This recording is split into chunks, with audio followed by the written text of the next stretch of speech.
semangat kembali mengikuti materi berikutnya.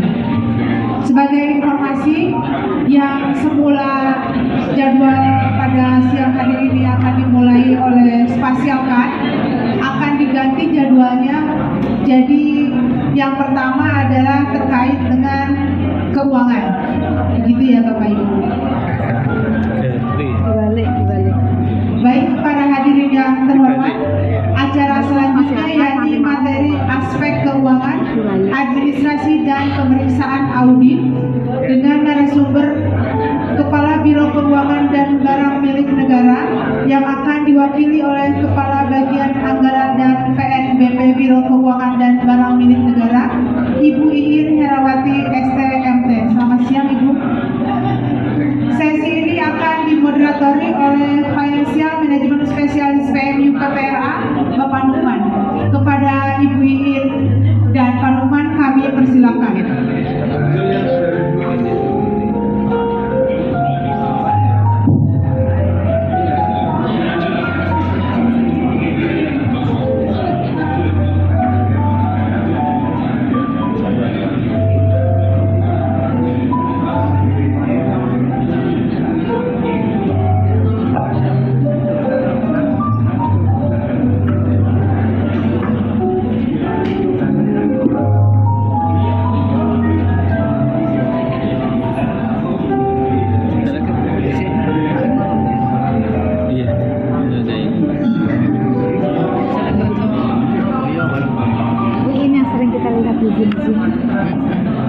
Bismillahirrahmanirrahim.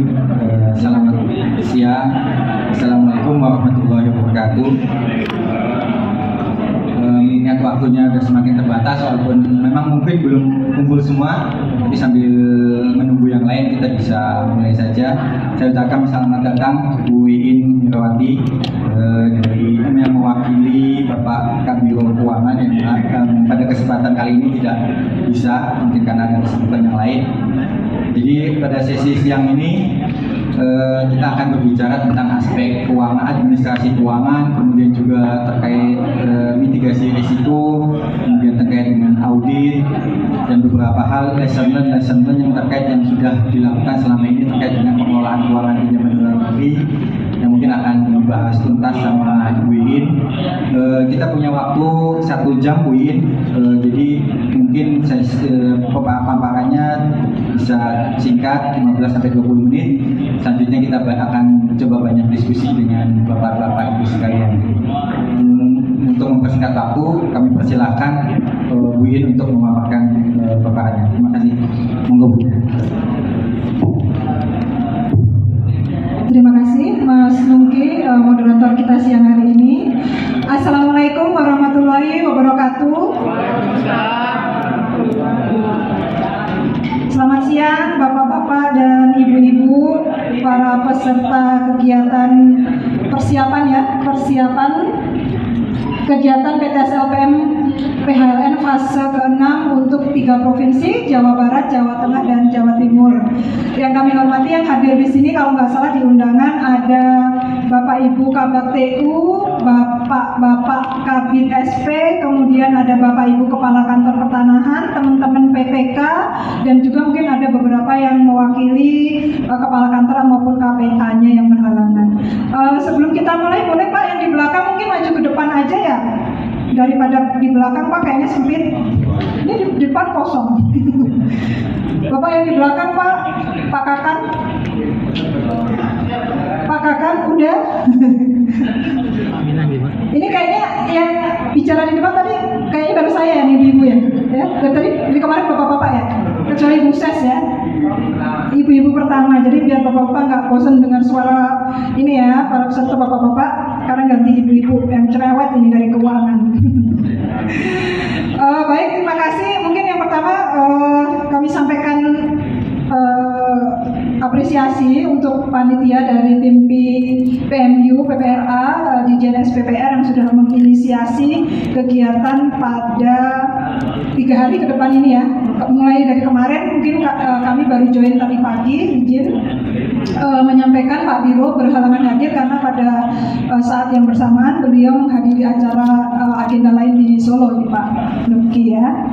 Kemudian dari panitia kami diminta untuk menyampaikan aspek keuangan, administrasi dan pemeriksaan audit PTSL PM PHLN fase ke-6. Jadi Bapak Ibu yang hadir di sini itu mungkin termasuk 3 provinsi yang termasuk terakhir dapat alokasi untuk kegiatan PTSL dari sumber dana PHLN. Kalau mungkin dari 2017 teman-teman kita yang di Provinsi Kalimantan, ini 4 provinsi di Kalimantan Raya, kemudian 3 provinsi di Sumatera itu sudah lebih dahulu dan sudah dilakukan audit berkali-kali. Nah, nanti hasil auditnya apa nanti kita akan sampaikan di sini. Mudah-mudahan bahan yang kami siapkan sudah di-share juga ya kepada Bapak Ibu peserta ya, supaya bisa nanti dibaca di rumah.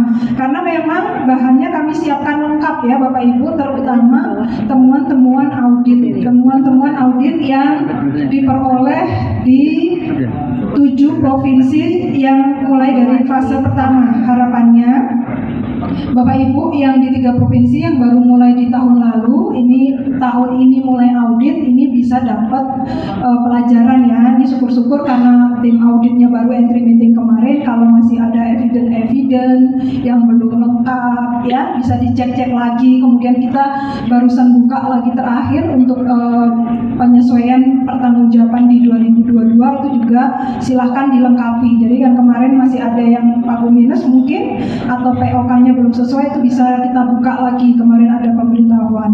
Mungkin itu penghantar. Kemudian yang pertama mungkin kalau Bapak Ibu ya bicara keuangan, ini yang Bapak Ibu hadir di sini semuanya tim PPK.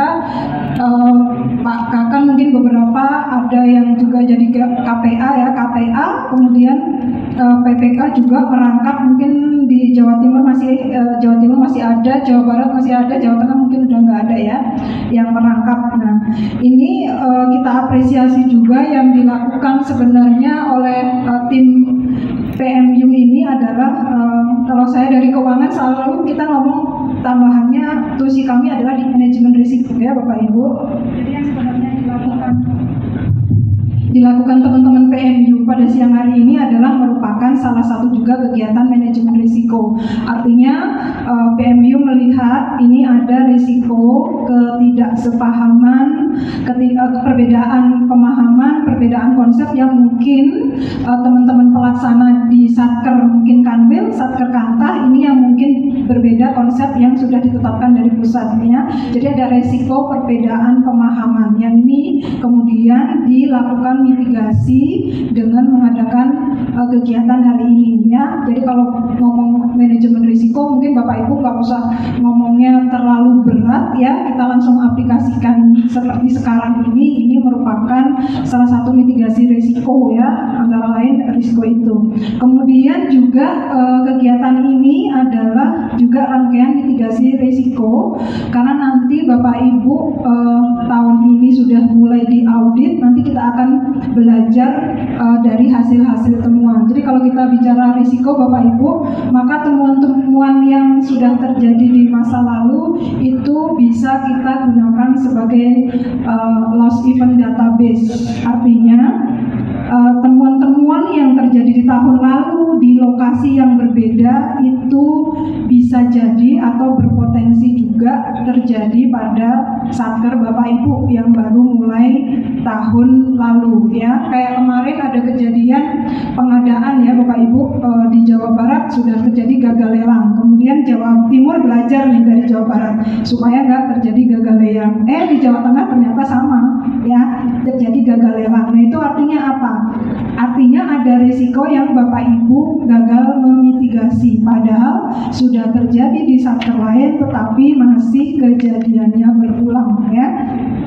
Kalau dalam konsep pengendalian ya Bapak Ibu, dalam konsep pengendalian hal seperti itu kalau temuannya berulang, ini kita sekalian mungkin dari jumping dari manajemen risiko kita ngomong SPIP ya Bapak Ibu, ketemuan yang berulang ini itu akan membuat nilai skor maturitas pengendalian kita tidak akan bisa mencapai level 3. Jadi walaupun Bapak Ibu kementerian kita yang katanya sudah 9 kali kita WTP, itu adalah suatu prestasi yang bagus, tapi itu nggak terlalu hebat juga. Sekarang kementerian mana sih yang nggak WTP ya? Hampir sekarang semua kementerian WTP kok, gitu kan ya. Jadi kita sekarang kalau WTP juga nggak usah terlalu berbangga, tetapi kita lihat ada berapa temuan yang berulang. Kalau temuan berulang itu artinya kita sudah sangat gagal, artinya sudah jelas-jelas pernah terjadi, tidak dilakukan monitoring, evaluasi, tidak dilakukan mitigasi sehingga terjadi atau berulang lagi. Itu nilainya langsung drop Bapak Ibu ya, nilainya langsung drop. Kemudian yang membuat kita jelek lagi yang kedua adalah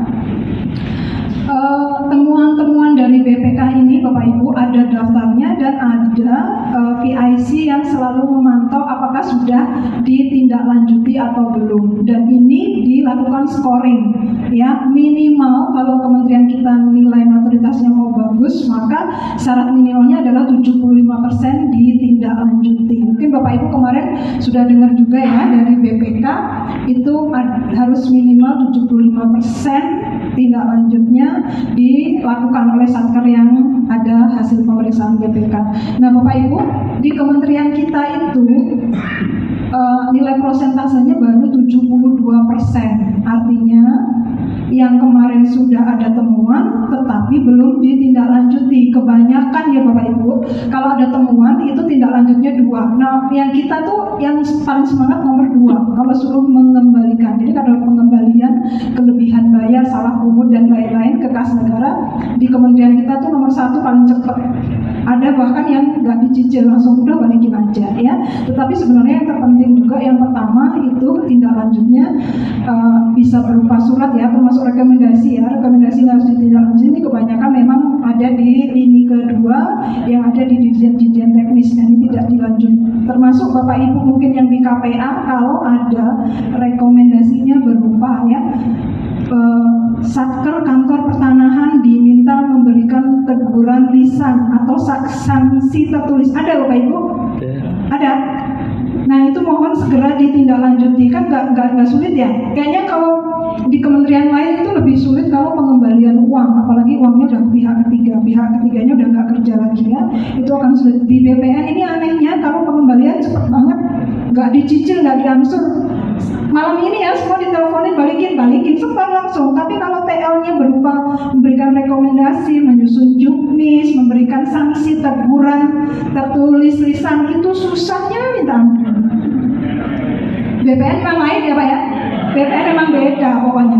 Kalau masalah duit balikin gampang, cepat balikin. Malam ini setor semua, satu komando setor, satu kementerian. Tapi kalau memberikan sanksi tertulis, memberikan teguran lisan, nah ini mohon Bapak Ibu, karena itu tusinya ada di kami, khususnya di bagian akhlak, mohon sekalian di forum ini kami mengingatkan ada temuan tertulis tindak lanjut itu mohon segera dibuatkan teguran tertulisnya. Kalau nggak ngerti kayak apa mungkin nanti bisa minta contohnya ya.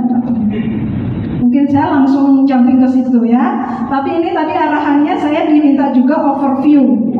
Kita lihat overview yang sudah kita lakukan di kementerian. Jadi kita mungkin pakai helikopter view naik ke atas sedikit. Bapak Ibu kalau yang hadir di sini hanya 3 provinsi, mungkin ini sudah ya disampaikan belum? Belum ya. Bapak Ibu di tahun 2021 saya nggak tarik ke sampai tahun 2017, mungkin saya hanya pakai 2 tahun terakhir saja. Capaian realisasi PHLN ini cukup rendah ya di tahun 2021, padahal itu sudah tahun keempat ya Pak Luki ya dari 2017, hanya di angka 67,85%. Nah kemudian tahun 2022 ini sudah jauh lebih bagus. Kayaknya kita sudah banyak belajar menentukan juga strategi, melakukan monitoring, evaluasi, sehingga yang tahun lalu ini alhamdulillah sudah naik lagi walaupun masih ada sisa 108 miliar ya. Ini kerja keras banget, kemarin saya lihat Pak Luki juga terus dampingin teman-teman, jadi bisa 80,49. Nah yang tahun ini PR kita sebenarnya nggak terlalu banyak Bapak Ibu, kalau dibandingkan 2 tahun terakhir. pagu kita yang di tahun ini yang khususnya ke Bapak Ibu itu paling sedikit lah ya, hanya 430 miliar ya. di tahun 2023. Mudah-mudahan ini nanti bisa di angka 95% ya Bapak Ibu, karena potensi untuk sumbangan PHLN terhadap realisasi anggaran postur anggaran nasional kita ini hampir 5% lebih ya, dari 7,5 T ya Pak Nungki ya. Ya, jadi mohon Bapak Ibu ini juga fokus, jadi jangan puas ke 80% karena kita ditargetkan nasional nanti di angka 95%. Kemudian kita lihat untuk pelaksanaan PHLN ini kita bandingkan di 2021 dengan 2022. Khususnya 3 provinsi ini Bapak Ibu, baru mulai tahun kemarin ini realisasinya yang paling bagus Jatim. Makanya Jatim jadi tuan rumah ya.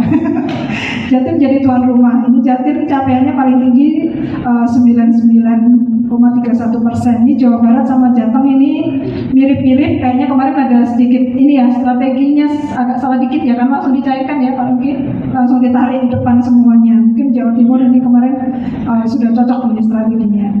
Kemudian kita lihat Bapak Ibu, karena di sini gak ada Twitter, mudah-mudahan sama ya yang saya sampaikan ya. Untuk di Jawa Barat ini Pak Kabak TU tadi lagi makan ya, saya ketemu.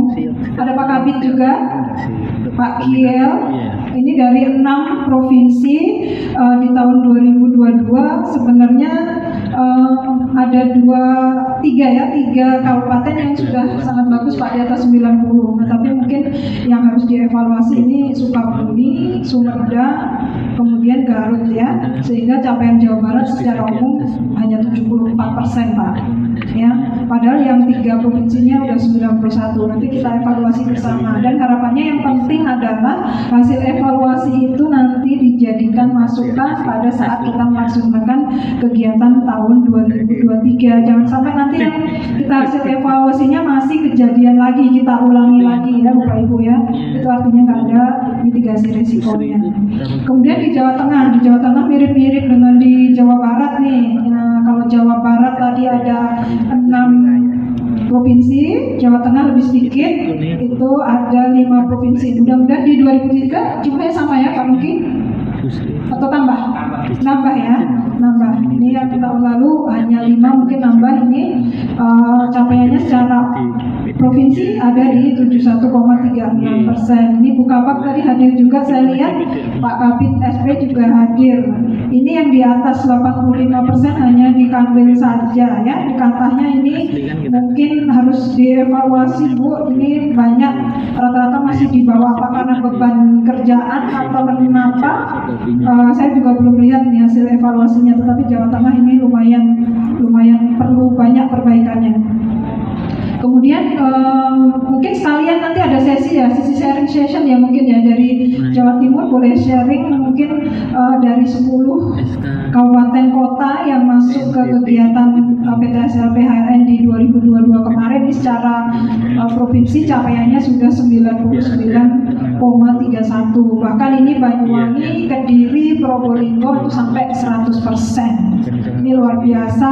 Nanti boleh ditularkan ilmunya Pak, ilmu manajemen, ilmu kecerdasan lapang. Ini saya pikir ya, kalau ilmu manajemennya mungkin sama, ilmu keuangan sama, ilmu pengukurannya sama, mungkin kecerdasan lapangnya, mungkin strategi jitunya harus di sharing Pak, sehingga nanti 2 raksasa yang lain, kalau saya bilang Pak, kalau Jawa Barat, Jawa Tengah, Jawa Timur ini realisasinya bisa di atas 95%, udah kerjaan saya enteng Pak, karena 3 raksasa udah kepegang. Kalau yang sekarang ini baru Jawa Timur yang masuk di 10 ke atas, Jawa Tengah di tengah-tengah, Jawa Barat ini masih di bawah ya Bapak Ibu, mohon perhatiannya. Kemudian kayak ini saya juga harus menyampaikan asersi manajemen Pak. Asersi manajemen ini apa gitu ya, ini yang hadir apalagi banyak orang teknis ya Bapak Ibu, dari teknis ya, dari teman-teman TU mungkin tahu juga Pak. Ada yang tahu Bapak Ibu? Kalau nggak tahu kita belajar bersama, karena saya juga baru tahu. Saya juga baru tahu ya Bapak Ibu. Jadi asersi manajemen itu mungkin kurang lebihnya Bapak Ibu, kalau kita bicara kenapa sih kita harus diaudit gitu kan, kita ini udah disuruh kerjanya dananya turunnya mepet, juknisnya ribet banget, mesti diaudit, kembaliin duit lagi ya kan? Gak enak banget ya kan Bu di Satker ya, di kantor gitu ya Bapak Ibu. Enak Pak, enak Pak. Karena kalau kita ini ya Pak, kita kembalikan, ini kan model dari konsepnya three lines of defense. Katanya dulu ada suatu, kalau pengusaha Pak, pengusaha ini punya duit, tapi dia nggak punya kemampuan untuk mengelola duit ya, nggak boleh. Kemudian dia menyuruh orang untuk melakukan usahanya ya. Jadi yang punya duit ini kalau kita analogikan dia adalah rakyat Pak. Jadi Bapak Ibu kita ini bekerja ya, ini karena kita disuruh rakyat ya, rakyat atas nama pemerintah yang punya duit. Karena pemerintah ini tidak punya kemampuan untuk melakukan pengelolaan pertanahan, maka rakyat melalui DPR ini memberi mandat kepada si lini pertama itu ATR BPN. ATR BPN, saya beri kamu uang 7,5 triliun, tolong dikelola untuk melakukan tusi tata ruang dan pertanahan, karena saya nggak bisa, karena itu tusi kamu yang bisa ya Pak. Jadi Bapak Ibu kita di lini pertama itu kita diberikan mandat ya. Nah, karena si pemberi uang ini tadi Pak, dia kan tidak ikut hadir pada saat kita melaksanakan tusi tata ruang dan pertanahan ya. Kan si rakyat itu nggak turut hadir, DPR kan nggak turut hadir waktu Bapak Ibu menetapkan batas, waktu Bapak Ibu ngedrone, waktu Bapak Ibu melakukan penyembuhan. Maka si pemilik uang ini lalu memerintahkan pihak ketiga yang netral supaya memastikan uang yang saya beri kepada si lini pertama tadi dipergunakan untuk menyelesaikan tugas yang saya berikan. Makanya pemerintah ini memberi mandat kepada BPK gitu ya Pak, karena BPK tadi tugasnya dia sebagai lini ketiga yang ditugaskan untuk mengawasi, meyakinkan pemilik uang supaya tujuannya dia memberikan uang tadi tercapai ya. Jadi itu yang mungkin kita harus pahami bersama. Saya dulu waktu jadi PPK juga kesel Pak. Saya sampai sekarang jadi PPK nih. Dulu saya juga PPK juga kesel, ngapain sih di audit gitu kan?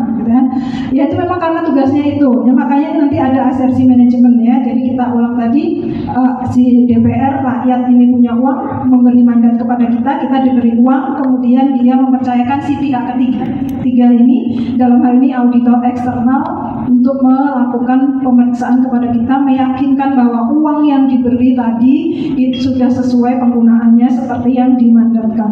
Makanya ini ada asersi manajemen Pak namanya. Saya juga baru belajar. Kalau di Biro Keuangan ini wajib hafal ya.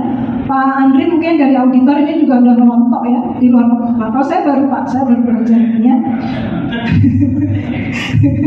Ya kalau Pak Ilmu Keuangan kayaknya udah jago, makanya saya sedikit mengulang ya. Kenapa sih kita nanti harus diaudit? Kenapa sudah kerja capek-capek masih ada belum pas, udah capek-capek baca juknis tetap aja masih ada yang kelewatan ya. Asersi manajemen ini Pak yang harus dipenuhi yang bisa membuktikan, mewakili bahwa yang kita lakukan itu ternyata sudah benar-benar sesuai dengan apa yang dimandatkan si pemberi uang.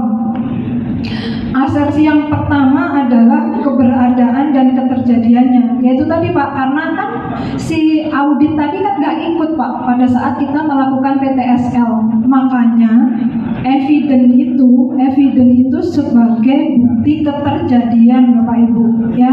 Kenapa sih kalau saya ke lapangan itu harus pakai surat tugas? Kenapa surat tugasnya harus dicap? Karena itu mewakili keterjadian. Kalau Bapak Ibu ke lapangan pakai surat tugasnya dicap ya, kayak kita pergi SPPD, itu artinya eviden itu mewakili keterjadiannya, bahwa si pemberi uang itu yakin, yang PPK yang membayar itu yakin bahwa kegiatan tersebut benar-benar terjadi ya. Kan sekarang ada juga Bapak Ibu, mudah-mudahan sih di kementerian kita udah nggak ada ya. Kalau zaman dulu Pak, zaman jahiliyah saya sempat ngalamin ini kayaknya. Saya dulu waktu di Padang ya Pak, dinas itu kan kadang-kadang dicap doang ya Pak, zaman dulu ya Pak. Itu sudah mewakili keterjadian Pak. Artinya evidennya sudah ada. Di zaman sekarang sudah berbeda lah Pak. Kita sudah sudah ke zaman yang lebih maju lagi ya, di mana ini memang keberadaan dan keterjadiannya ini sebagai jadi bagian wajib ya. Jangan sampai nanti ada Pak tahun 2019 kalau nggak salah itu PHLN juga, padahal kegiatannya penyuluhan. Ini mungkin Bapak Ibu udah tahu ya, penyuluhan teman-teman di daerah itu PPK kadang-kadang sama staf PPK-nya masih menganggap POK itu sebagai kitab pun nggak bisa, ini udah template, ini template-nya dari pusat gitu kan, nggak bisa diganti. Ini POK-nya Bu, bunyinya gini Bu, penyuluhan 1000 bidang kali 25.000 dicairkan Pak dalam satu kwitansi. Padahal tadi kan fungsinya kwitansi, artinya kalau BPK melihat, oh ini ada penyuluhan terhadap 1000 orang satu kali, terus BPK mikir, Bapak Ibu di sini ada lapangan buat ngumpulin 1000 orang. Ya, kan mikirnya gitu. Tadi kan katanya gitu Pak ya. Katanya membaca evidence kayak gitu. Apa iya Bapak Ibu tolong saya ditunjukkan undangan sama kehadiran 1000 orang itu. Kemudian yang staf PPK-nya Pak yang diperiksa juga polos. Mbak, ini tahunya 1000 dari mana? Kok tahu yang hadir penyuluhan itu 1000? Dari POK Pak, kan POK-nya 1000. Gimana Bapak Ibu gitu jawabnya? Kira-kira jadi lini ketiga jadi PPK pusing nggak? Itu kejadian Pak di kita Pak. Itu kembalikannya 1,9 miliar. Itu duit utangan Pak. Ini PLN kita utang 1,9 miliar hanya gara-gara salah kita menerjemahkan asersi tadi keberadaan dan keterjadiannya. Dikiranya kalau kwitansi 1000 kali 25.000 bayar 25 juta selesai gitu. Kan itu harus ikut nalar Pak. Terus ada lagi Pak kejadian di Jawa Tengah. Petugasnya Iin Herawati ngukur di desa misalkan Sukabumi ya Pak, dalam 1 bulan ketemu Pak 1000 bidang kali 150.000, saya terima 150 juta Pak. Kira-kira masuk akal nggak Pak saya sebulan ngukur 1000 bidang? Itu terjadi Pak.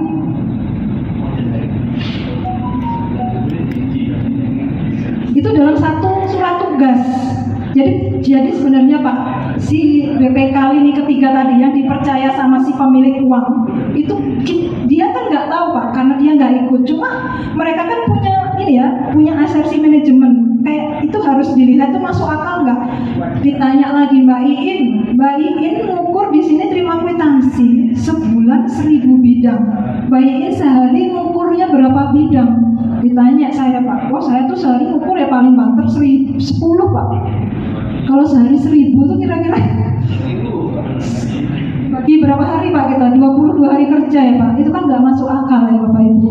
Nah itu mohon ini diingatkan kembali. Bapak Ibu jangan gini loh. Jangan, saya kemarin masih dengar nih Pak Kakak, Pak Kabit bilang, udah Pak saya udah bilang gitu Pak sama Kasubag TU. Kasubag TU-nya jawab, sudah Pak saya sudah bilang gitu sama Kasubag sama stafnya. Jadi Bapak Ibu jangan lupa fungsi Bapak di sini, Bapak Ibu di sini pimpinan memberikan arahan, jangan lupa memonef ya Pak. Jadi jangan nanti dijawab, sudah Mbak, tadi saya sudah arahkan. Jadi ini kepala kantornya sudah mengarahkan ke kasihnya ke Kasubag, nah, tapi nggak ada feedback, nggak ada balik lagi. Si paling bawahnya ini ya sudah nggak lapor lagi Pak habis melaksanakan. Ternyata yang dikerjakan berbeda dengan yang diarahkan oleh pimpinannya tadi. Ya, tadi maksudnya bukan begitu. Kalau maksudnya di POK-nya itu 1000 bidang, ya dilihat Bapak Ibu penyuluhannya. Kalau di desa itu memang cuma ada 150 bidang, ya itu berarti harus dilaksanakan berapa kali ya. Jangan sampai satu kwitansi 1000 bidang, ada yang 10.000 bidang. bidang, dan itu terjadi massal. Bukan di Jawa Bapak Ibu kemarin, karena 2017 ya, di luar Jawa. Jadi jangan seperti itu ya Bapak Ibu. Yang di sini kan semua KPA, semuanya PPK. Ini wajib mengecek lagi, wajib melakukan bedah POK kalau kami bahasakan ya di awal tahun. Jadi POK itu juga bukan kitab, karena POK itu Bapak Ibu dibuat di awal tahun, fungsinya adalah sebagai dokumen perencanaan. Jadi Bapak Ibu kalau baca POK, jadi harus bisa nggak cuma baca POK, di belakangnya itu ada template-nya, di belakangnya ada SBM-nya. Contoh kemarin masih ada yang tanya ya, kalau transport sekarang kan at cost ya Bapak Ibu, mungkin di POK-nya tertulis misalkan ya konsultasi dari ibu kota provinsi, misalkan dari Surabaya ke Jakarta. Nah di POK-nya itu kan tertulisnya dokumen perencanaan, pada saat itu merencanakan transportnya, misalkan di SBM-nya tertinggi 3 juta misalkan PP. Nah itu jangan lupa Bapak Ibu, kalau ternyata PP-nya itu hanya 2,5 juta ya harus dibayar 2,5 juta. Bayangin, tapi ini kemarin kayak Garudanya lagi mahal banget, bulan Desember 4 juta dibayar enggak gitu? Ya dibayar Bapak Ibu ya. Jadi kalau Bapak Ibu POK ya jangan ditelan mentah-mentah tertulis di situ, tetapi dilihat lagi di SBM-nya ya. Kalau transport itu di SBM-nya fungsinya adalah pagu estimasi, artinya dia hanya sebagai perkiraan. Kalau kurang ya dibayar sesuai cost-nya, tetapi kalau lebih ya harus dibayar sepanjang ada evidence-nya tadi. Termasuk nanti Bapak Ibu yang PTSL misalkan ada transport lokal ya Bapak Ibu, di luar Jawa itu ada yang naik kapal Pak, kemarin juga ada temuan ya. Yang satunya dibayar 150, yang satunya dibayar 2,5 juta karena naik kapal pakai sewa, yang satunya 750, tetapi nggak ada evidence-nya ya. Mungkin kalau di Jawa Bapak Ibu gak ada yang naik kapal ya kayaknya ya, gak ada yang naik kapal. Nah itu contoh-contoh. Kalau yang di luar Jawa itu sampai di satu kabupaten kota aja dia harus naik kapal ya. Ini Bapak Ibu saya hanya cerita sekilas mengenai kenapa kita harus paham juga asersi manajemen itu nanti kaitannya dengan audit juga.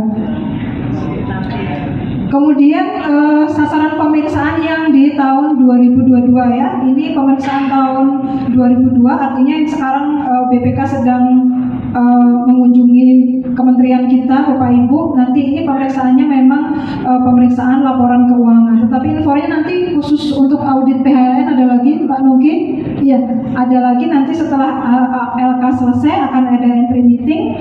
Nah itu baru Bapak Ibu akan diaudit terkait dengan kegiatan PTSL yang sumber dana PHLN. Nah ini apa saja yang diaudit nanti sudah kita cantumkan di sini. Kenapa dari tadi saya juga ngomong sistem pengendalian Bapak Ibu, karena selalu tujuan pemeriksaan itu adalah yang nomor 4 adalah melihat bagaimana sistem pengendalian intern kita, SPI kita itu apakah sudah cukup efektif atau tidak ya. Contoh pengendalian sederhana ya Bapak Ibu, di Juknis yang baru itu kan ada, Bapak udah baca belum ya? Sudah ya? Yang fisik udah baca ya Bapak Ibu? Di Juknis nanti ada kegiatan PBT klarifikasi ya. PBT klarifikasi nanti ada si penunjuk batas yang tanda tangan ya Bapak Ibu. Nanti ada si Mas Dasik yang mengecek. Nah ini tugasnya si Mas Dasik itu, karena dia ikut menandatangani, artinya si Mas Dasik ini juga melakukan fungsi pengendalian. Artinya pada saat si Mas Dasik teken, dia memastikan bahwa si penunjuk batas ini yang tanda tangan benar Bapak Ibu. Yang kemarin kan kita tahu teman-teman kalau tanda tangan di PBT klarifikasi ya atau di GU pasti kan dititip, atau kalau nggak sempat dititip ke salah satu petugas desa, kemudian petugas desanya yang menandatangan. Tidak ada yang benar-benar petugas kita itu sebenarnya menyaksikan sendiri proses tanda tangannya. Kayak absen gini kan muter. Nah, inilah Bapak Ibu kenapa ini jadi hal yang selalu jadi temuan BPK nomor 1 adalah kelemahan pengendalian pengendalian internal, ya. Makanya ini nanti digabungkan dengan SPIP.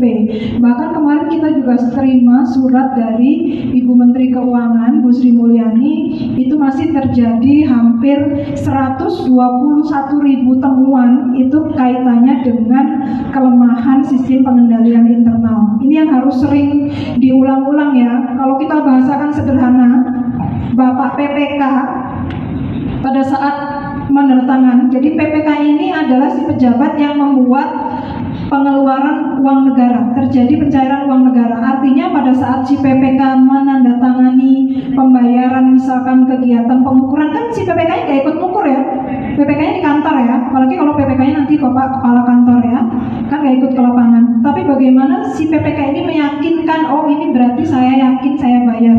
Artinya di situ harus ada pengendaliannya ya. Seharusnya nanti ada dokumen checklist Bapak Ibu. Misalkan kontrak drone ini boleh dibayar, syaratnya harus memenuhi, misalkan ada berita acara, ada kontraknya, ada serah terimanya. Ya, checklist inilah yang merupakan fungsi pengendalian dari si PPK. Artinya kalau misalkan di checklist itu ada dokumen yang belum lengkap, belum memenuhi syarat, si PPK ini yang fungsinya mengendalikan untuk tidak setuju membayar. Jadi kalau si PPK sudah menandatangani, sudah setuju bayar, berarti pengendaliannya ada di PPK ya. Nanti kita bisa kembalikannya ke dalam ranah situ. Kemudian kalau yang di APC itu, yang C terutama juga ya Bapak Ibu, kepatuhan. Bapak Ibu, kalau kita bicara manajemen risiko ya, jadi kalau dikaitkan nanti ada risk comply ya, risk and comply, maka sebenarnya Bapak Ibu, kalau tadi saya sampaikan mitigasi risiko, ini kita rapat begini, ini sebenarnya kita kerjaan manajemen risiko, karena kita mau memitigasi risiko, kita mau mengidentifikasi apa-apa sih sebenarnya yang bisa menghambat pekerjaan kita di tahun 2023. Makanya selalu mitigasi risiko kegiatannya di persiapan. Kita kalau ngomong persiapan kegiatan ini pasti ngomongnya manajemen risiko. Nah, kemudian kalau kita linkkan lagi Bapak Ibu, kalau mau Bapak Ibu nggak ada risiko, gampang syaratnya nomor 1 Pak. Nomor 1 yang C ini adalah kepatuhan. Selama Bapak itu comply ya, kalau GRC itu governance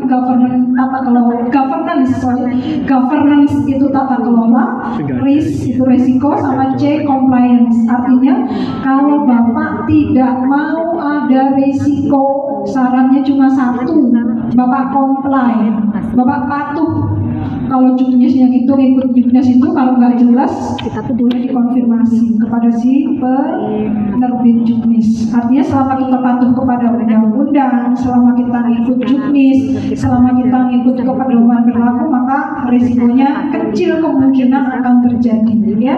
Makanya ini selalu akan nge-link ya Bapak Ibu. Selalu kalau Bapak Ibu temuan, pasti ada itu ya Bapak Ibu, temuan ya, temuan ketidakpatuhan. Artinya kita tidak comply kepada juknis, pasti nanti BPK nanya juknisnya mana. Jadi kalau mau turun ke lapangan pasti yang dilihat adalah juknis, karena mau melihat bagaimana compliance atau kepatuhan kita terhadap peraturan perundangan berlaku. Selama kita patuh terhadap kontrak, kita patuh terhadap SBM, ini pasti kita nggak akan ada risiko lagi terhadap temuan audit. Itu ya Bapak Ibu, tadi saya mau mengelingkan antara manajemen risiko, kepatuhan dengan si pengendalian intern. Kemudian sasaran dan fokus pemeriksaan ini global, kemarin juga sudah disampaikan pada saat ke entry meeting. Mungkin di nomor 8 ya Bapak Ibu, tadi lagi-lagi yang disasar fokus khusus yang PHLN tadi ini kan, makanya selalu ada keterjadian. Tadi nomor 1 Bapak Ibu, kalau asersi manajemen ini, manajemen itu si pengelola ya, kepala kantornya, asersi manajemennya satu keterjadian. Bagaimana kalau itu BPK yakin terjadi pengukuran, terjadi pemotretan drone, terjadi penyuluhan, maka dia akan lihat evidence, karena evidence itu yang mewakili keterjadiannya. Yang kedua tadi kelengkapan, pasti yang dicek adalah kelengkapannya Bapak Ibu. Ini ada kontrak, nggak ada berita acara serah terima, tahu-tahu dokumennya sudah ada ya, tahu-tahu sertifikatnya sudah nggak ada lagi berita acara serah terima dari Satgas, ketua Satgas ke kepala kantor pertanahan. Padahal itulah masalah yang menjadi syaratnya. Jadi harus selain evidennya itu menunjukkan keterjadiannya juga harus lengkap. Kemudian ada penilaian hibah ini untuk PHLN ya. Kemudian sekali lagi diulangi lagi adalah kepatuhan pelaporan, ini juga jadi hal yang penting. Kemarin ada Semarang kalau nggak salah ya, ada sedikit masalah pencatatan hibah, tetapi limit-limit detik-detik terakhir akhirnya berhasil karena memang ada kendala dengan sistem di DSP, Bapak Ibu ya. Ini termasuk dalam kepatuhan pelaporan. Kemudian isu-isu keuangan sedikit saya singgung, mungkin nanti Bapak Ibu detailnya juga bisa baca sendiri. Mungkin ada yang sudah mengalami ya, mungkin saya singgung sedikit. Ini yang terkait dengan pengendalian adalah quality control ya Bapak Ibu ya. Kemarin di pusat sempat terjadi, ini quality control perlu nggak sih gitu? Apa kita take down aja, nggak perlu ada quality control? Karena ternyata si quality control ini pelaksanaannya di kementerian kita malah jadi bumerang.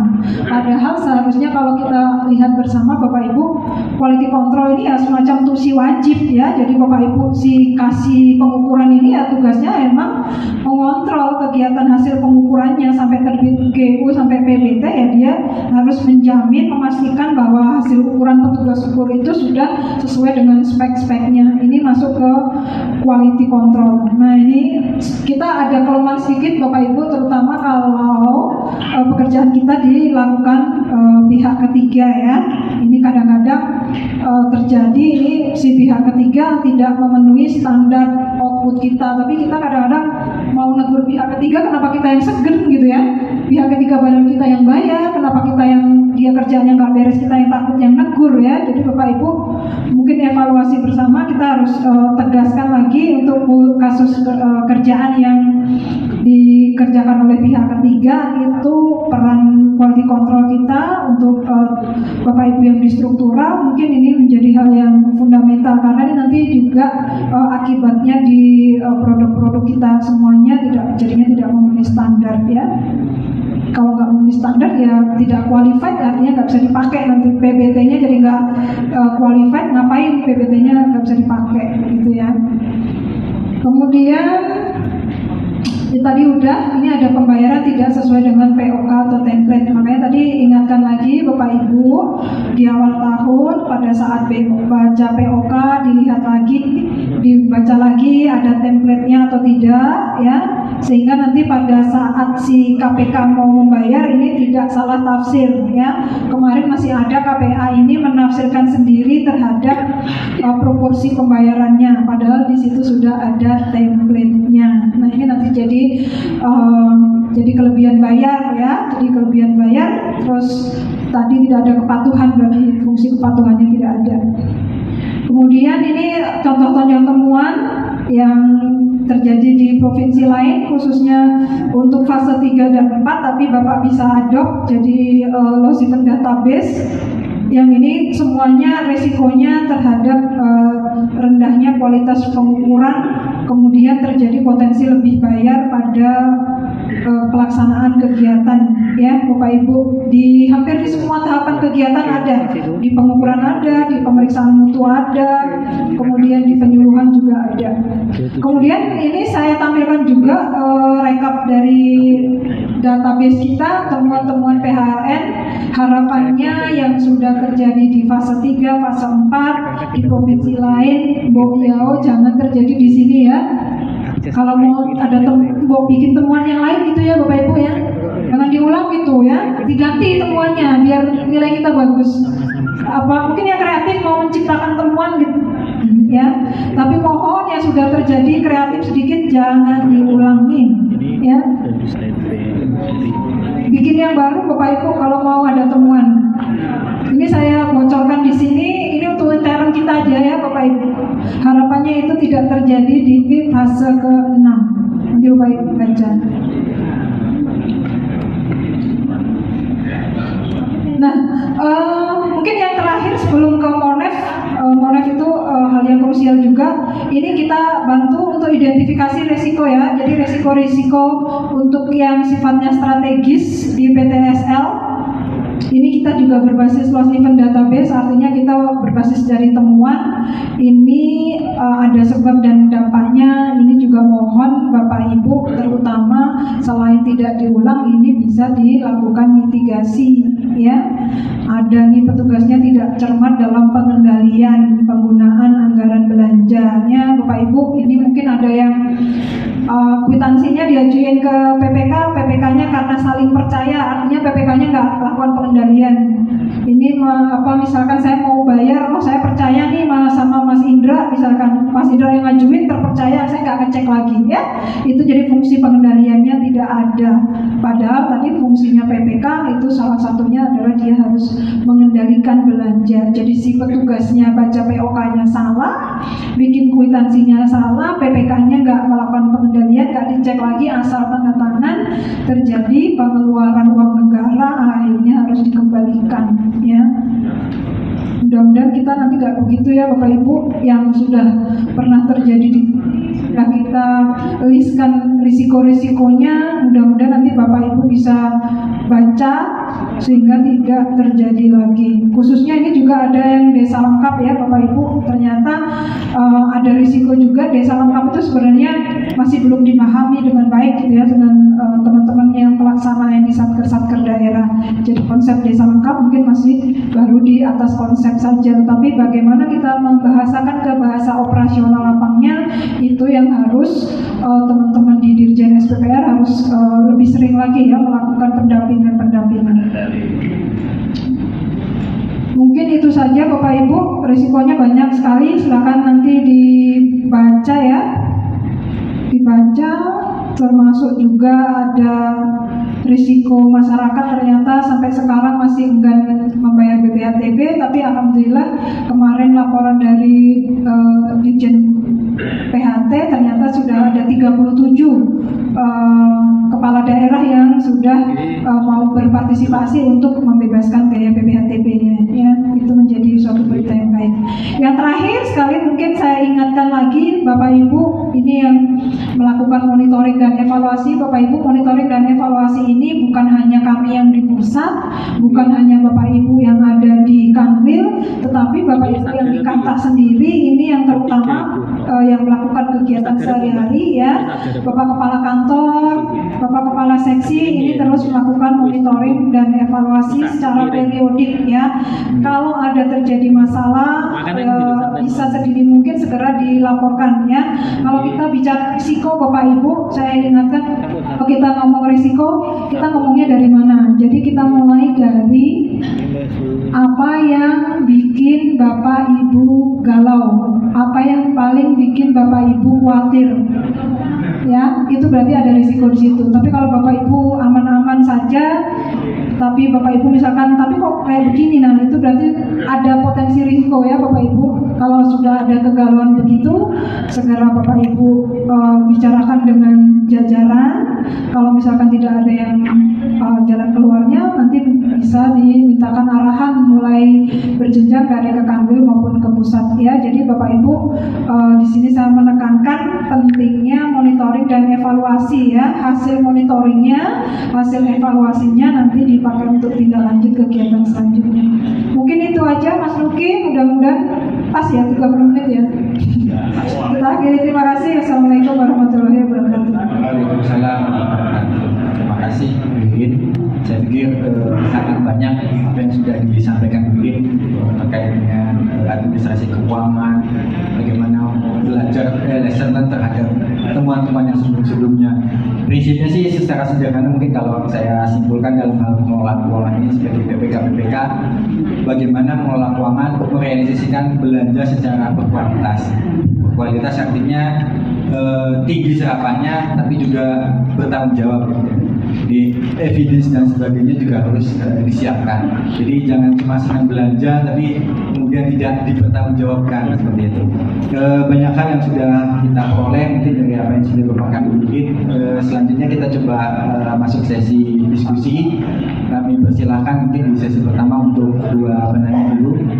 Monggo silakan Mas Baso, minta mic-nya atau Mbak lihat.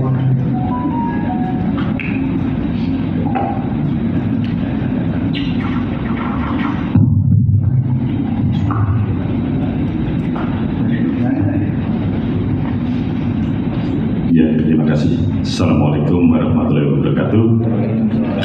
Selamat siang dan salam sejahtera untuk kita sekalian. Yang saya hormati Bu narasumber, Bapak moderator, Bapak Ibu sekalian, mohon izin, nama saya Yeri. Baru dengar nama saya udah jatuh. Nama saya Yeri, Kepala Kantor Pertanian Kabupaten Nganjuk. Pada kesempatan ini ada beberapa hal yang ingin kami sampaikan. Yang pertama tentunya kami mengucapkan terima kasih bahwa kantah-kantah yang diundang ini adalah kantah-kantah yang mendapat alokasi target PTSLBM PHLN untuk Jawa Timur tentu tahun kedua. Nah, untuk kantor pertanian Kabupaten Nganjuk baru tahun ini kami dapat. Nah, ini dalam rangka persiapan kegiatan ini kami sudah banyak mendapat pencerahan. Nah, namun demikian apa yang disampaikan dari Ibu narasumber tadi menurut hemat saya sangatlah realistis. Kondisi faktual itulah yang kita hadapi di kantah-kantah, khususnya di kantor pertanian Kabupaten Nganjuk.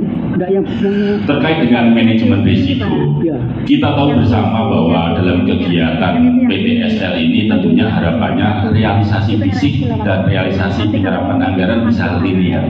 Kalau fisiknya 100%, anggarannya kalau bisa 100%. Nah, sebagai informasi bahwa untuk Nganjuk PTSL itu fisik bisa 100%, anggaran juga bisa 100%, dan IPA Nganjuk itu 99,01%. Luar biasa ya. Ya. Nah, terkait dengan itu, tentu apa yang disampaikan Ibu narasumber tadi bukan sangat tepat. Itu penyerapan anggaran tergantung dari PPK-nya dan Korsub yang menangani masalah keuangan. Kita tahu bersama bahwa di Kementerian ATR BPN ini, kalau terkait dengan teknis itu luar biasa. Mau pengumpulan data yuridis, data fisik itu hebat-hebat. Tapi begitu kita bicara tentang pejabat yang mengelola keuangan atau PPK, nah ini saya 6 kali sudah kepala kantor, pindah-pindah tugas. Selalu saya tanya, ada enggak yang sarjana akuntansi? Selanjutnya ada beberapa orang yang pegang sertifikat pengadaan barang dan jasa, minimal dalam satu kata setahu saya harus ada 2. Nah, kami di Nganjuk kebetulan PPK-nya Pak Hasbati sekarang hadir bersama kita, dan 1 orang lagi ada staf di kantor. Tapi untuk mencari kader itu sangat sulit. Narasumber tadi menyatakan benar, kita realisasi fisik bisa 100%, tapi untuk mengejar realisasi keuangan 100% sulit. Itu tergantung dari keahlian, kepintaran daripada PPK. Kepala kantor dalam triwulan 3 melihat penyerapan anggaran tidak sebanding dengan realisasi anggaran. Bagaimana caranya mengejar realisasi anggaran, penyerapan anggaran itu bisa maksimal seperti realisasi fisik. Itu memang perlu kehebatan PPK dan teman-teman yang mengelola di bidang keuangan. Karena tadi Ibu mengatakan betul, dianggap PUK itu seperti kita, nggak bisa diikuti-ikuti. Sementara apabila ada potensi anggaran yang bisa dilakukan penyerapan, kita harus cepat sebelum revisi terakhir harus kita lakukan revisi. Betul tidak, Bu? Nah, untuk itu tentu kita perlu BPK dan pengelola keuangan yang handal, khususnya yang punya sertifikasi pengadaan barang dan jasa, karena itu syarat untuk menjadi BPK. Nah, sekarang pertanyaannya, di kementerian kita ini, ATR BPN ini lebih banyak orang-orang teknik, geodet, manajemen, sarjana hukum, geografi. Tetapi di kantor-kantor pertanian saya tidak tahu yang di pusat, Bu. Di mana saya pernah bertugas itu susah mencari yang akuntansi, yang bisa mengelola keuangan. Untuk pengkaderan saja, ada pengumuman untuk mengikuti sertifikasi pengadaan barang dan jasa, ditawarkan banyak yang nggak mau. Nah, pertanyaannya sekarang itu juga tugas dari Kementerian ATR BPN, terutama Bapak Ibu yang ada di pusat. Bagaimana cara untuk memberikan rangsangan atau stimulan agar staf-staf kita itu kalau bersemangat untuk mengikuti sertifikasi pengadaan barang dan jasa. Ini kami sangat kesulitan di daerah. Kalau disuruh milih, lebih banyak yang memilih ke teknis. mending bisa mengukur dapat honor dan sebagainya. Pengelola keuangan berat seperti Ibu tadi sampaikan. Nah, untuk itu ini menjadi tugas kita bersama, bagaimana agar staf-staf kita tuh bersemangat lagi untuk mengikuti sertifikasi pengadaan barang dan jasa agar dalam mengelola keuangan itu bisa bagus.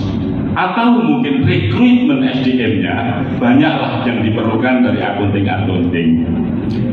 Nah, untuk itu karena pada umumnya PPK di kantor-kantor pertanahan ini adalah orang-orang teknis yang mungkin ada yang mau, ada yang dipaksa untuk mengikuti sertifikasi pengadaan barang dan jasa, sehingga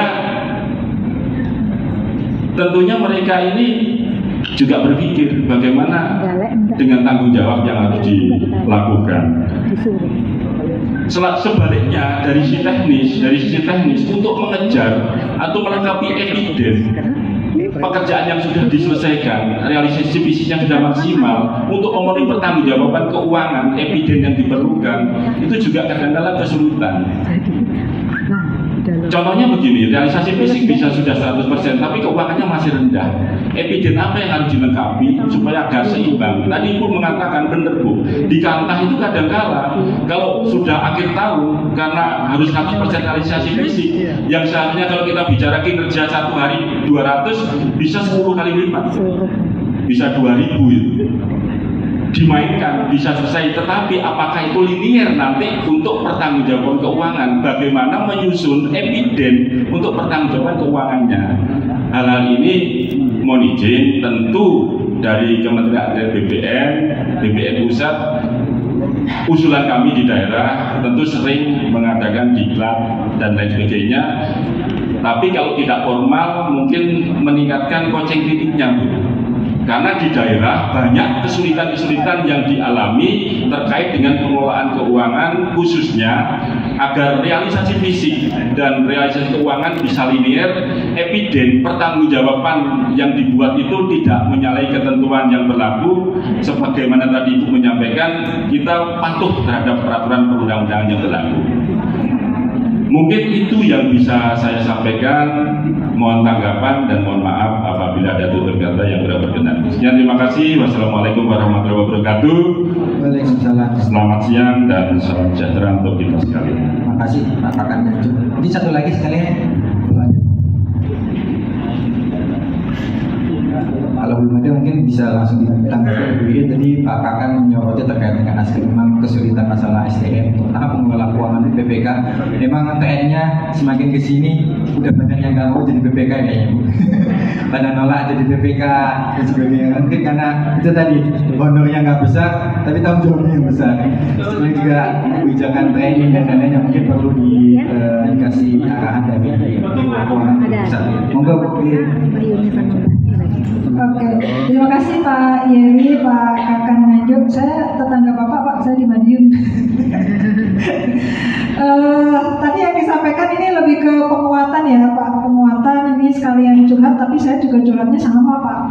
Ini PPK ini tugasnya luar biasa, risikonya besar, honornya malah kepotong lagi ya Pak.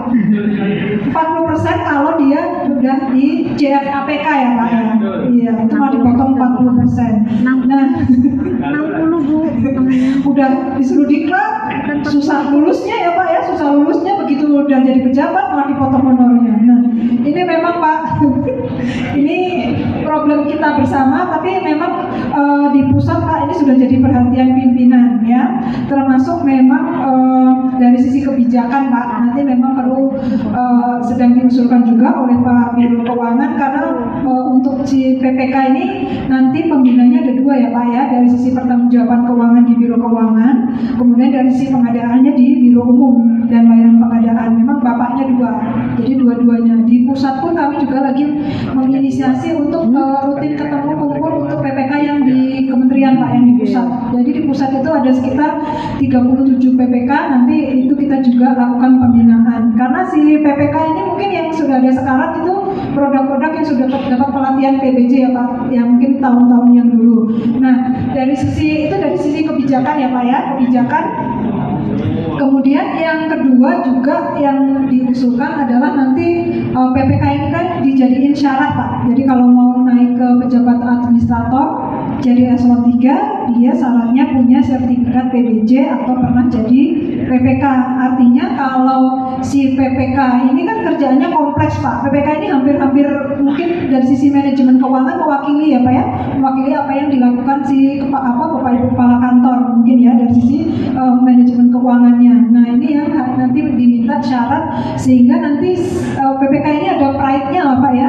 Udah kerjaannya susah kan, itu masih mending Pak kalau Bapak Ibu PPK, Bapak Ibu Kepala Kantor jadi PPK. Kalau ini PPK-nya nanti malah ada yang staf atau ini Pak, staf atau kasubag misalkan atau eselon 4, ini kan cuma jadi perintah, rutin perintah kepala kantor ya Pak ya. Masih untung kalau kepala kantornya mempunyai visi yang ke depan gitu kan, sejalan nantinya. Kalau enggak ini kan jadi risiko juga Pak ya. Itu yang kedua ya, yang sedang diusulkan juga supaya PPK ini dijadiin syarat lah, yang mau naik eselon 3 ini sudah harus punya PBJ, kemudian juga dia sudah pernah jadi PPK. Kemudian yang terkait dengan tadi Bapak syaratkan harus ada diklat keuangan. Betul sekali Pak, di tahun ini kami juga sudah mengusulkan kepada PPSDM, karena nanti lewat PPSDM mekanisme melakukan pelatihannya, nanti pesertanya juga teman-teman yang di pelaksana keuangan, baik PPK, staf PPK, mungkin juga termasuk pengelola keuangan lainnya Pak Bendahara. Ini sudah ada jadwalnya di PPSDM, termasuk nanti kami juga ikut melakukan. Terus yang disampaikan Bapak memperkuat coaching ya Pak, memang ini betul, nanti juga disiapkan ada helpdesk. Kalau di teman-teman yang di pengadaan di Biro Umum sudah ada helpdesknya ya Pak ya. Jadi itu juga di grup WA grup PPK, saya juga ikut Pak di situ. Itu aktif Pak, teman-teman di Jawa Timur terutama PPK-nya aktif, dalam artinya sering menanyakan, mengkonfirmasi Bu kalau kayak gini padahal seperti ini datanya, memberikan masukan dan saling bertukar. Ini juga harus dilanjutkan Pak, komunikasi semacam ini. Juga tentu saja coaching klinik yang dibuka nanti baik di Biro Keuangan dengan di Biro Umum. Kemudian tadi Bapak juga sampaikan teman-teman kita di BPN ini memang keahliannya di teknis, kemudian di keahlian di legal ya Pak, keahlian di yuridis. Yang keahlian di keuangan ini memang kurang, makanya mulai dari tahun 2 tahun yang lalu atas inisiasi Pak Irjen, kemudian dari Kementerian Keuangan itu ternyata juga ada pos Pak, karena mereka nggak boleh lagi teman-teman yang sudah lulus STAN itu hanya ditempatkan di Kementerian Keuangan ya. Ini kemudian beberapa kementerian minta, termasuk di kita ada alokasi 179. Mudah-mudahan di Jawa Timur sudah ada juga ya Pak yang dapat Pak. Bapak Ibu di Kantor ada yang dapat teman-teman STAN ya? Belum ya Pak? Tapi ada yang nggak dapat ya Pak? Kayaknya ada loh Pak yang dapat Pak.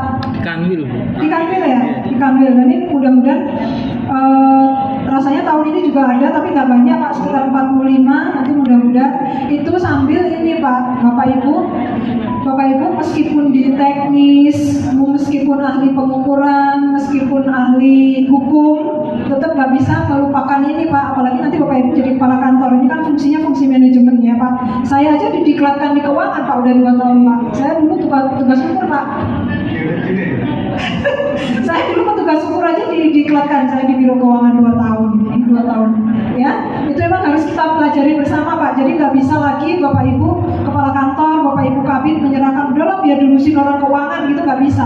Termasuk kami Pak pada saat rapim di Pak Menteri dengan Pak Sekjen dengan Pak Wamen selalu kita sudah usulkan. Jadi sekarang Pak Sekjen kalau nanya realisasi bukan ke Biro Keuangan Pak. Kalau dulu kan realisasinya gimana Pak Biro Keuangan, sekarang Pak keuangan itu hanya di produk hilir. Artinya kita akan membayar kalau memang produknya udah selesai, memang produknya kegiatannya sudah dilaksanakan. Kalau yang sekarang Pak, kita gampang lihat motretnya. Katanya fisik pada laporan tuh Pak Kabit lapor ke Pak Dirjen ya, Pak kita fisiknya 100%, nyatanya keuangannya baru 30%. Artinya apa Pak? Artinya Bapak Ibu itu kerja, tapi nggak sekalian nyiapin evidennya. Kalau kita mau kerja supaya smart ya Bapak Ibu, ya kita sekalian kerja evidennya langsung diselesaikan. Jadi nanti langsung bisa diserahkan ke PPK, ke bagian keuangan, supaya realisasi fisik sama keuangannya nggak jomplang ya. Kita sudah ingatkan lagi Pak, sekarang Pak Sekjen kalau mau realisasi sekarang langsung ke Pak Dirjen juga. Pak Dirjen SPPR, ini kenapa realisasinya kok masih rendah ya? Jadi bukan di ranahnya keuangan, karena keuangan kan tinggal bayar ya Bapak Ibu. Saya kan tinggal bayar, kalau nggak ada evidennya masa saya bayar? Orang saya nggak ikut ngukur ya. Makanya Bapak Ibu minta tolong yang di teknis sekalian kerja itu sekalian nyiapin eviden. Makanya kalau sebelum kerja ditanya dulu, Pak, saya ini diperintah, ditugaskan mengukur, evidennya nanti apa Pak yang harus saya siapkan ya.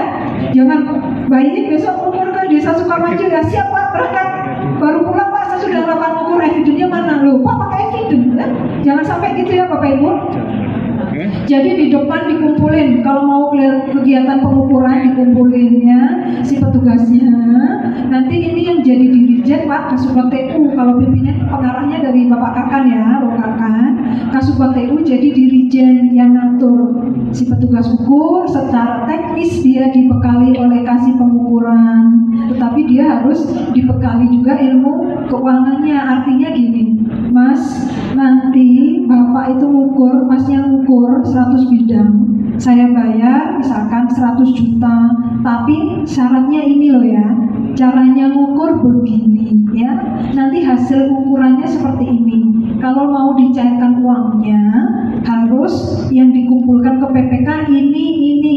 Itu dijelaskan pada saat mau berangkat ya Bapak Ibu. Jangan sudah pulang ngukur baru dikasih tahu. Loh Bapak evidennya gimana? Katanya mau kerja K4 kok belum di-download KW 456-nya? Ya, nggak gitu kan ya Pak ya. Jadi sebelum kerja si petugas ukur, si pelaksana diberitahu secara teknisnya, pekerjaannya bagaimana melaksanakannya, pertanggungjawabannya nanti apa, eviden yang harus disetor supaya pada saat mau membayar evidennya udah lengkap Bapak Ibu.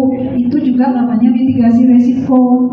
Jangan ini berangkat aja sudah selesai baru dicari evidennya. Loh saya nggak dikasih tahu kok evidennya apa ya. Tapi ini saya nggak yakin ya. Saya yakin nggak terjadi di 3 provinsi ini. Mudah-mudahan